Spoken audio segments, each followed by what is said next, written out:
झारखंड में राज्यसभा की 2 सीटों के लिए चुनाव होना है। नामांकन का अंतिम दिन था, नामांकन भी हो गए। एक दिन पहले कांग्रेस और जेएमएम की एक साथ बैठक हुई थी, एकजुटता का संदेश दिया गया था। सीएम के साथ आज 11 बजे दोनों ही खेमों के विधायक पहुंचे और बारी बारी से पहले जेएमएम से जो बैद्यनाथ राम थे, पूर्व मंत्री हैं, विधायक हैं, उनका नॉमिनेशन फाइनल कराया गया। उसके बाद प्रणव झा जो दिल्ली से आए हैं और मल्लिकार्जुन खड़गे के पीएस के तौर पर जाने जाते हैं, राहुल गांधी के सोशल मीडिया टीम के खास दिग्गजों में उनका नाम शुमार होता है, उनका भी नॉमिनेशन फाइनल कराया गया। लेकिन चर्चा की बात यह है कि जब इस बारे में एक तरफ सीएम हेमंत सोरेन ने आज कोई टिप्पणी नहीं की, लेकिन जो प्रत्याशी हैं बैद्यनाथ राम, उनका एक बयान चर्चा में है। वो बयान भी हम आपको सुनाते हैं। राम उन्होंने अपने बयान में यह कहा है कि भाई हम खुद आश्वस्त हैं, हमारे पास 34 विधायकों का आंकड़ा है, हमें चिंता करने की जरूरत नहीं है, कांग्रेस खुद चिंता करे और अपने विधायकों को एकजुट रखे। आखिर मायने क्या है इसके, समझने की कोशिश करेंगे। हमारे साथ मदन है और वरिष्ठ सहयोगी राकेश रंजन जी हैं। सबसे पहले मदन, आपसे जानना चाहेंगे, ये जो उन्होंने कहा है बैद्यनाथ राम के बयान की इसलिए चर्चा हो रही है कि उन्होंने जो वास्तविक परिस्थितियां हैं उनके बारे साफ साफ कह दिया है। बिल्कुल, देखिए, परिमल नाथवानी के एंट्री के बाद झारखंड में राज्यसभा चुनाव काफी दिलचस्प हो गया और आंकड़ों का खेल जो है और आंकड़ों की बाजीगिरी के लिए अब एक दूसरे पर दांव चला जाएगा। इस बीच देखिए, जब आज नॉमिनेशन करके जेएमएम के उम्मीदवार बैद्यनाथ राम बाहर निकले, तब उनसे सीधे तौर पर पूछा गया कि नाथवानी के एंट्री के बाद क्या आपकी टेंशन बढ़ी है या फिर कांग्रेस उम्मीदवार की। तो उन्होंने कहा कि मुझे कोई टेंशन नहीं है, मैं आश्वस्त हूं अपने जीत को लेकर, मेरे पास 34 विधायक हैं। हालांकि उन्होंने बाद में ये बात जरूर मैनेज करने की कोशिश की। उन्होंने कहा कि हम इंडिया गठबंधन के लोग जीतेंगे और कांग्रेस के विधायक को एकजुट रखने की जरूरत है।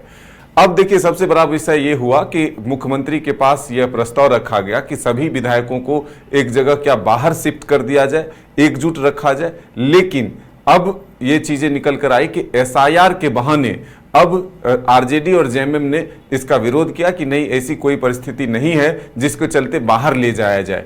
यानी कि कांग्रेस के विधायकों पर ही, कांग्रेस के ही नेताओं को नजर रखनी है, इंडिया गठबंधन उस पर नजर नहीं रखेगी।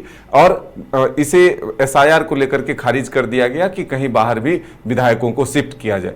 तो सीधे तौर पर अगर आप देखें तो ये माना जाए कि कांग्रेस की टेंशन जो है वो बढ़ती हुई नजर आ रही है। जेएमएम अपने उम्मीदवार के जीत को लेकर के आश्वस्त है। हालांकि जेएमएम के केंद्रीय महासचिव सुप्रियो भट्टाचार्य ने नाथवानी जी को एक आत्मचिंतन करते हुए अपने नामांकन को वापस लेने का सलाह दिया और कहा कि बीजेपी को भी एक पिछड़ा समाज के उम्मीदवार बैद्यनाथ राम को सपोर्ट करना चाहिए। इस पर मैंने काउंटर भी किया उनसे कि आपके पास तो आंकड़े पूर्ण हैं, फिर बीजेपी की मदद की क्या आप जरूरत समझते हैं। तो उन्होंने सीधे तौर पर कहा कि नहीं, एक पिछड़ा समाज के बेटा को और बढ़ चढ़कर मदद करने की जरूरत है। लेकिन आंकड़ों का खेल है, 2 सीट पर चुनाव होने हैं, ऐसे में एक सीट परिमल नाथवानी जो है जीतना चाह रहे हैं, कांग्रेस के प्रणव झा जीतना चाह रहे हैं। अब आंकड़े जुटाने हैं। बीजेपी का पीछे से सपोर्ट मिल गया है उनको, या कहें तो अब खुलकर उनको सपोर्ट मिल गया।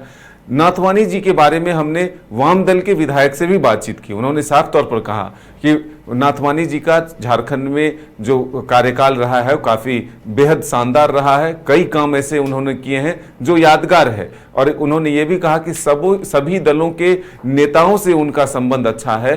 परिमल नाथवानी जब खुद नॉमिनेशन करके बाहर निकले तो उनसे हमने बातचीत की और ये समझने की कोशिश की कि आखिर उनको किन किन दल का समर्थन मिला है। नॉमिनेशन से 2 दिन पहले वो सीधे मुख्यमंत्री हेमंत सोरेन से भी मुलाकात करने पहुंचे थे, बीजेपी के नेताओं के साथ वो नॉमिनेशन करने पहुंच गए। तो फिर कांग्रेस का वोट और अन्य जो दल है उनके वोट कैसे मिलेंगे उनको। साफ तौर पर उन्होंने कहा कि कांग्रेस के विधायकों से भी हम वोट मांगने जाएंगे क्योंकि हम इंडिपेंडेंट उम्मीदवार हैं और हमें सबसे वोट चाहिए। तो कांग्रेस के विधायकों ने भी इस पर कहा कि वोट मांगने का हक उनको जरूर है, लेकिन वोट किसको देना है ये तय करना हमारा काम है। तो अब सीधे तौर पर अगर पूरे प्रकरण को समझे तो खेल बड़ा होने वाला है झारखंड में। हॉर्स ट्रेडिंग का जो एक आशंका और आरोप पहले से जताया जा रहा है उस पर भी सबकी निगाहें हैं। जेएमएम के नेताओं ने कहा कि इससे इनकार नहीं किया जा सकता कि संभावना नहीं है कि हॉर्स ट्रेडिंग हो।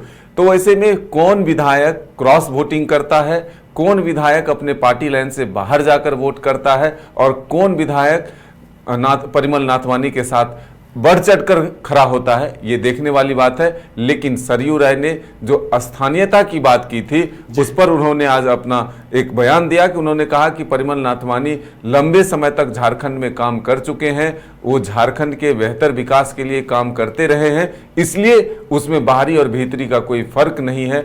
एक बार फिर अगर उन्हें मौका मिले तो सभी दलों के समर्थन से वो एक बार जीतेंगे और फिर झारखंड के विकास के लिए काम करेंगे। चलिए अब समझते हैं कि आखिर इस बयान के मायने। बैजनाथ राम कह रहे हैं कि कांग्रेस अपने विधायकों को एकजुट रखे, और देखिए कहा जा रहा है कि क्रॉस वोटिंग नहीं होगी, लेकिन अब समझा जा सकता है इस बात को कि जब परिमल नाथवानी निर्दलीय हैं तो ऐसे में क्रॉस वोटिंग की नौबत ही नहीं आएगी, सब अपने अपने मत का इस्तेमाल करने के लिए आजाद रहेंगे। राकेश जी, क्या मायने हैं इसके? देखिए, आप अगर परिमल नाथवानी प्रत्याशी बने हैं तो जैसा हम लोग पिछले कुछ दिनों से बात कर रहे हैं कि वो ऐसे ही चुनाव लड़ने नहीं आएंगे जब तक कि वो इस बारे में अश्योर ना हो, और इसीलिए वो आए, निर्दलीय प्रत्याशी के रूप में आए। पहले दिन उनकी मुलाकात जो है वो मुख्यमंत्री हेमंत सोरेन से हुई, फिर वो वापस लौटे। फिर जो खबर आई कि दिल्ली में कुछ बीजेपी के बड़े नेताओं से उनकी मुलाकात हुई, फिर वो वापस लौटकर फिर से रांची आए। आज सुबह वो बीजेपी प्रदेश कार्यालय गए, उसके बाद जो मुख्य सचेतक हैं नवीन जायसवाल उनके आवास गए, फिर वहां से विधायकों को लेकर विधानसभा पहुंचे और फिर वहां पर नॉमिनेशन किया। तो देखिए, ये तो अब बिल्कुल स्पष्ट हो गया है कि बीजेपी और जो एनडीए के सहयोगी दल हैं वो परिमल नाथवानी को वोट करने जा रहे हैं। मतलब कि 24 वोट का अश्योरेंस परिमल नाथवानी को एनडीए की तरफ से दिखता है।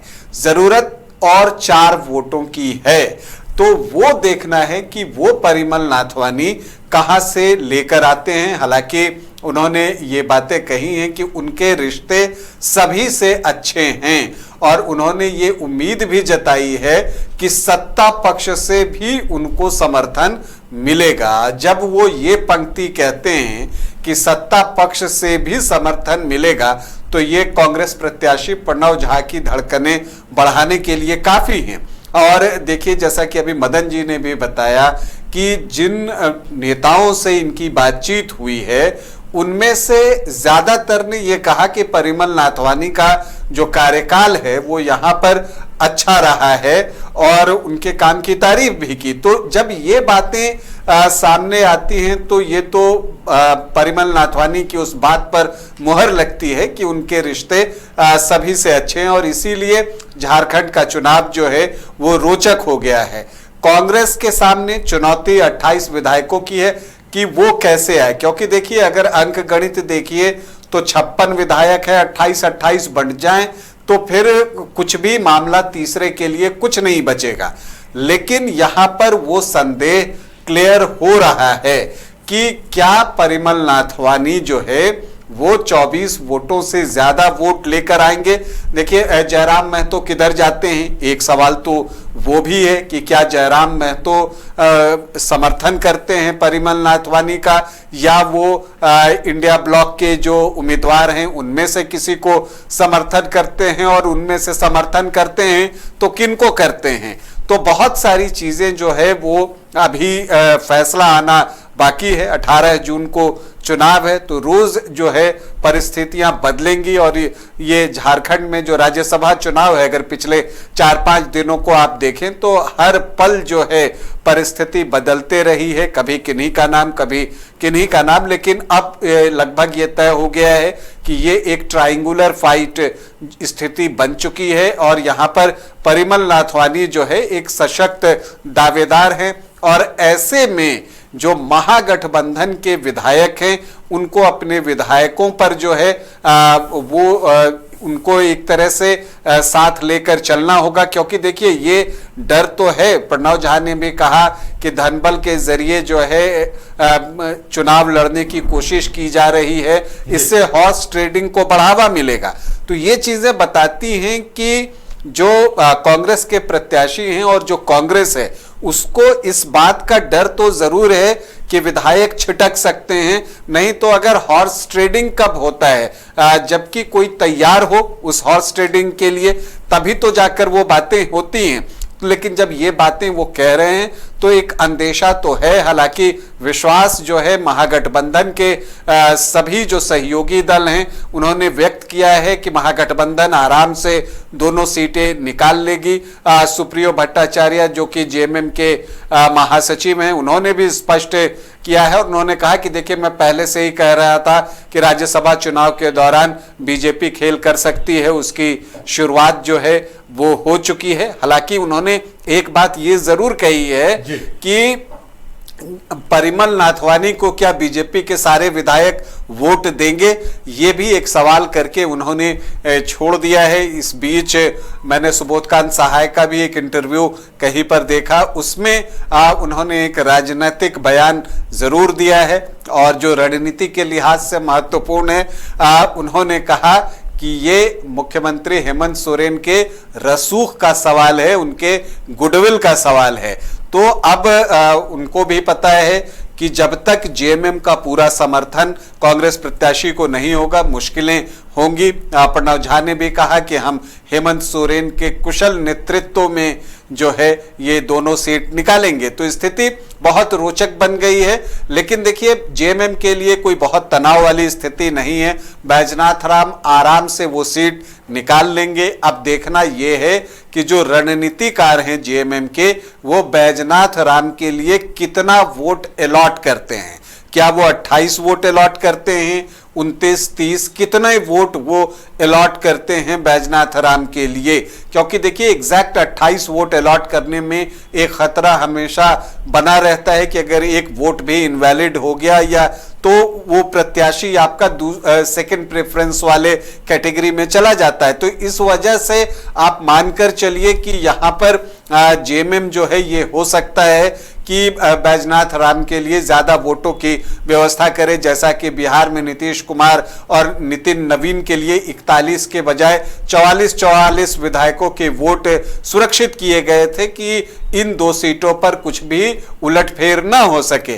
तो ऐसी परिस्थिति में चूंकि जेएमएम के पास 34 विधायक हैं, तो वो इस स्थिति में है कि वो अपने ज्यादा विधायक जो है बैजनाथ राम के लिए लगा सकता है। और अगर वहां वो लगा देता है तो जो दूसरी सीट है वो सेकंड प्रेफरेंस में चला जाएगा और तब जो है मुश्किलें खड़ी हो सकती हैं कांग्रेस के लिए भी और परिमल नाथवानी के लिए भी। परिमल नाथवानी के लिए फिलहाल सबसे कठिन चुनाव दिख रहा है, क्योंकि उनको 4 विधायक चाहिए और समर्थन के लिए, तो क्या उनको वो मिल पाएगा, ये एक बड़ा सवाल है। लेकिन झारखंड का जो राज्यसभा का चुनाव है वो बहुत रोचक स्थिति में पहले दिन से है और ये 18 जून तक, जब तक परिणाम नहीं आ जाता है, वोटिंग तक नहीं, जब तक परिणाम नहीं आ जाता है तब तक ये रोचक बना रहेगा। चलिए, अब देखने वाली बात ये होगी कि आगे आगे क्या होता है। नामांकन एक अहम पड़ाव था, वो अहम पड़ाव पार कर लिया गया और 3 प्रत्याशी मैदान में रह गए हैं।